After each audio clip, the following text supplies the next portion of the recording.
What's up guys, Mango here, and today I'm bringing you my second episode of Mango Plays Apex. Today we are going to focus on the spunky South African healer character Lifeline. Now Lifeline's a really good character for beginners, I think, that might need a little extra healing because they get themselves into some trouble. And like my previous video on Gibraltar, I'm going to get past some of the basic stuff and do a deeper dive into some of her effective playstyles to hopefully bring your guys' game to the next level. Now, I want to start off by talking about what I think is her most important aspect of her kit, which is her passive ability that allows her to heal her teammates faster. I cannot tell you how important this is during a big gunfight, especially like the one you're watching on the screen right now towards the end of a game. Being able to get your allies up faster in the middle of a gunfight is huge because Apex Legends is very much a numbers game. And when I say it's a numbers game, it's how many people are on your team versus how many people are on the other team.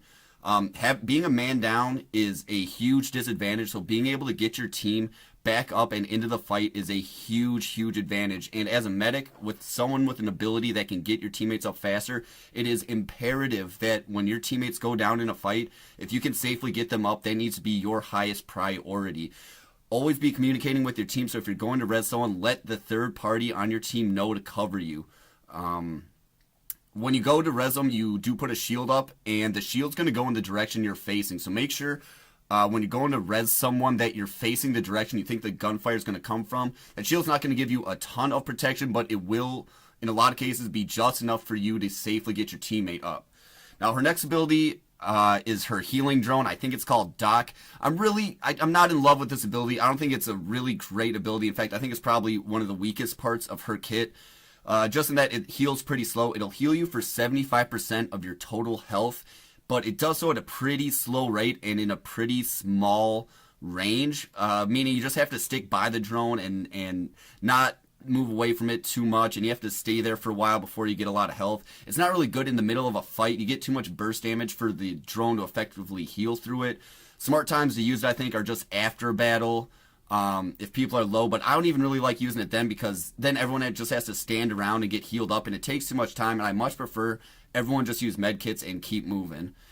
You can lay down if you're anticipating a gunfight because it can give you a little bit of sustain if your damage starts getting ticked off during the gunfight. It can help there, but really a fairly situational thing, and it restricts your mobility a lot. So not a skill I'm super impressed with. Now, her ultimate, her supply drop is another very big part of her kit.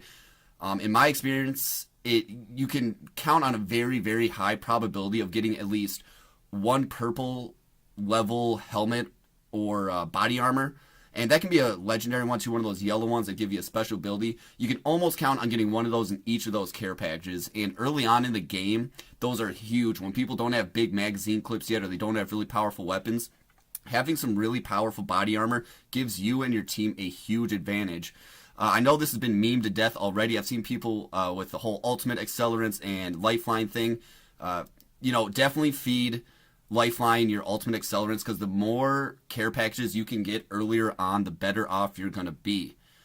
Now with all of her skills out of the way, I'm just going to go over some general tips for how to play her, things that you should be thinking of when you're going through this game so you can really maximize your value you're getting from her.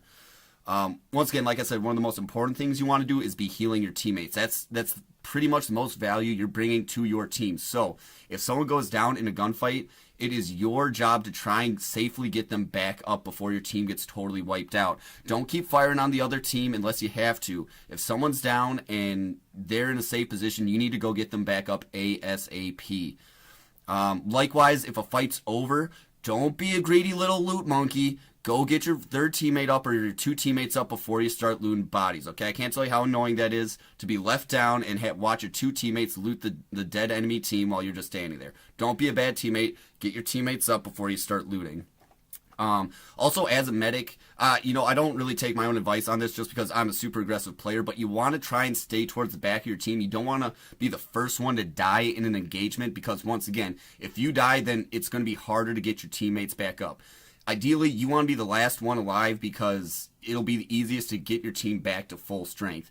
If a Gibraltar's down and you can heal him, he can pop a bubble for you. If a Bangalore's down, you can heal her and she can pop smoke. That's why you need to leave it to characters like, Gibraltar or Bangalore to kind of be the point of the spear and take those first shots from the enemy team. That's about all I have for you today. A real quick hitter here. I hope you like the video. I'm going to try and keep getting these out as fast as possible. Once again, like, subscribe if you like the content, and please leave comments if you have questions or you want to give me any suggestions for what direction you want me to take these videos. Good luck out there.